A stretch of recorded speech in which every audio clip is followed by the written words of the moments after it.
আসসালামু আলাইকুম সম্মানিত দর্শক, welcome back to Arisha kitchen. আজকে আমি শেয়ার করব মুখে স্বাদ লেগে থাকার মতো খুব সহজেই ডাল রেসিপি। যারা ব্যাচেলার থাকে বা বিদেশে থাকে খুব সহজে এই ডালটা রান্না করে নিতে পারবে। আর এটা ঘরে বাসার বাইরে যে যেখানে রান্না করেন এতটাই মজার হবে, সবাই প্রশংসা করবে। প্রথমে আমি তেল দিয়ে দিয়েছি পাত্রে, পেঁয়াজ আর রসুন দিয়ে দিয়েছি, আমি গরম মশলা আস্তা দিয়ে দিয়েছি। এখন আমি ছোট ছোট করে কুচি করে আলু কেটে নিয়েছি। একদম কুচি কুচি করে কাটতে না পারলে প্রবলেম নাই। তো পেঁয়াজগুলো যখন বাদামি কালার হয়ে গেছে মশলাগুলো, এরপর যে আমি আলু দিয়ে দিয়েছি।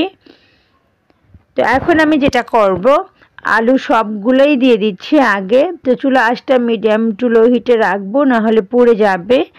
তো এরপর যে আমি দিয়ে দিব হলুদের গুঁড়া। হলুদ গুঁড়া আমি 1 টেবিল চামচ পরিমাণ দিয়েছি। এখানে আমার আলু নিচ্ছি 8টা পরিমাণ হবে, আধা কেজির মতো হবে। একটু মরিচের গুঁড়ো দিচ্ছি, মরিচগুলো কম দিয়েছি যেহেতু কাঁচা মরিচ দিব। এরপর যে স্বাদ মতো লবণ দিয়ে দিচ্ছি। তো এখন আমি ভালো করে নাড়াচাড়া করে মিক্স করে দিব মশলার সাথে। আলু হলুদ মরিচ ভালো করে তেলের সাথে কষিয়ে নিব। এই টিপসটা কখনো স্কিপ করা যাবে না, আপনি লাস্ট পর্যন্ত ভিডিও অবশ্যই দেখবেন, এতটাই মজার হবে। ভিডিওটা খুব ছোট করেছি। এর ভিতর আমি ডাল নিয়েছি আপনার 1 কাপ পরিমাণ। ডালটা আমি ভালো করে ধুয়ে পরিষ্কার করে নেব। আগে থেকে ভিজিয়ে রাখার কোনো দরকার নাই, আর চাইলে ভিজিয়ে রাখতে পারবেন, কোনো প্রবলেম নেই। তো আমি ভালো করে ডালটা পরিষ্কার করে ধুয়ে নিয়েছি। তো এর পর্যায়ে আমি আবারও একটু চুলাটা মিডিয়াম টু লো হিটে রেখেছিলাম। এই স্টেপটা অবশ্যই ফলো করবেন। ভালো করে কষিয়ে নিচ্ছি, আলু থেকে পানি ছেড়ে দিতে সামান্য। তো আমি ভালো করে ধৈর্য সহকারে কষিয়ে নিয়ে এখন ডালটা ধুয়ে দিয়ে দিয়েছি। এরপর যে আমি চুলা আঁচটা একটু বাড়িয়ে দিব, কোনো প্রবলেম নেই। তো ভালো করে আবারও কষিয়ে নিব। তো ফাঁকে একটা কথা বলে চাই, যারা আমার চ্যানেল নতুন এসেছেন, দেখতে দেখতে যদি আমার রেসিপিটা এতটুকু ভালো লেগে যায় অবশ্যই সাবস্ক্রাইব করবেন, লাইক করবেন, শেয়ার করবেন, কমেন্টস করবেন। আর আমার রেসিপি আপনাদের অবশ্যই ভালো লাগবে এবং কাজে আসবে। আমি চেষ্টা করি খুব সহজেই দেখানোর জন্য। তো সঙ্গে থাকুন, পুরো ভিডিও দেখবেন, আশা করি খুবই ভালো লাগবে। তো আমি চুলা আঁচটা বাড়িয়ে কষিয়ে নিচ্ছি। তো তেল ছেড়ে দিয়েছি একদম, দেখুন পানিটা টেনে গেছে, সামান্য একটু পানি ছিল ডালের সাথে। তো আবারও নাড়াচাড়া করে আমি পানিটা শুকিয়ে নিব একেবারে। তো তেল ছেড়ে দিয়েছে। এরপর যে আমি একটু ঘি দিয়েছি, একটা ডিম দিয়ে দিব। ডিমটা ভালো করে মিক্স করে দিব ডালের সাথে। আপনি চাইলে স্কিপ করতে পারবেন, কোনো প্রবলেম নেই। যারা এক তরকারি দিয়ে খেতে চান তারা এভাবে ডাল ডিম আলু দিয়ে রান্না করলে একদম পুরো হাঁড়ির ভাত শেষ হয়ে যাবে।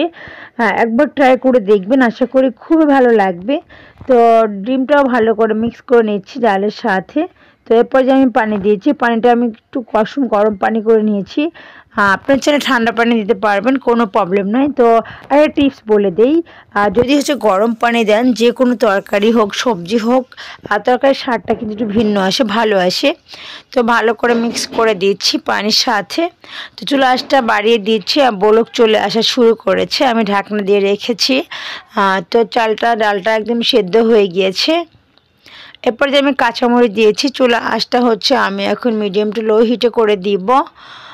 এ পর্যায়ে আমি ঢাকনাটা কিছুক্ষণ উল্টা করে রেখে দিব। এখন আমি টমেটোর সস দিয়ে দিয়েছি। আপনার চাইলে কাঁচা টমেটো দিলে তো আরও ভালো হয়। আর এখন তো জলপাইয়ের সিজন, আপনার চাইলে জলপাইও দিতে পারবেন, আর চাইলে স্কিপ করতে পারবেন, কোনো প্রবলেম নেই। আমার এই রেসিপিতে একবার ডাল রান্না করে খেলে আপনার বারবার খেতে ইচ্ছা করবে, আমি গ্যারান্টি দিয়ে বলছি। এই ডালটা এতটাই মজার হয় যে কেউ আপনার এই ডালটা রান্নাও করতে পারবে খুব সহজে, এবং খেতে তো দারুণ জমে যাবে। জাস্ট পুরো পাতিল হাঁড়ি খালি হয়ে যাবে, ভাত শেষ হয়ে যাবে। ভাত একটু বেশি রান্না করতে হবে, আর যারা ডাল প্রেমিক তাদের জন্য কোনো কথাই নেই। তো আমি চলে এসেছি লাস্ট পর্যায়ে। আশা করি আপনাদের খুবই ভালো লেগেছে। আমি এখন পরিবেশন করে দেখিয়ে দিচ্ছি। দেখতে কালারটা কত সুন্দর হয়েছে, কতটা ইয়াম্মি হয়েছে। আশা করি আপনাদের খুবই ভালো লেগেছে। আজকে এ পর্যন্তই, আল্লাহ হাফেজ।